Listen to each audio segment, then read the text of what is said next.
Buď chudobný znači nemať dostatočno sredstva za zadovoľovanie osnovných ľudských potreboch, jak co to jedzenie, voda, oblečívo i dom. Dneška v našej žemi po podatkoch vlády Serbії jest okolo 500 000 ľudzoch, ktorí žijú z menej jak 400 dinári na deň, co znači, že nemajú za osnovní životní potreby a číslo extrémno chudobných še už rokami nezmenšuje.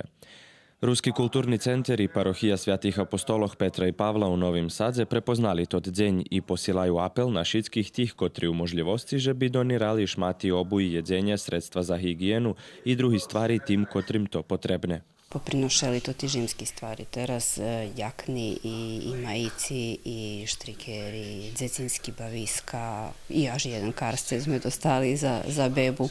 Dosta stvari za bebi, mame, tištak, jakni, naiste všetko poprinošeli i to teraz varim musíme vidieť, že točno co najvecej treba, da tak poroznašimo. A my máme každej peršej, trećej i pijatej stredi u mešacu. Hodinu, 2 hodiny u stvari termin, keď ľudia môžu priniesť obliečivo, nie neobliečivo, ale i všetko druhé dzecinské stvari i tak ďalej. Až i mebli prináša. Takže to tá akcia čeče celý rok. Akcija bude trvať i nadalej, odnosno nebude ohraničena s datumami, takže všetci, ktorí chcú pomohnúť na nejaký spôsob, môžu še hočkedy javiť lebo do cerkovného Caritasu, lebo do Ruského kultúrneho centru a oni donácii prešli za tam, kde sú najpotrebnejší.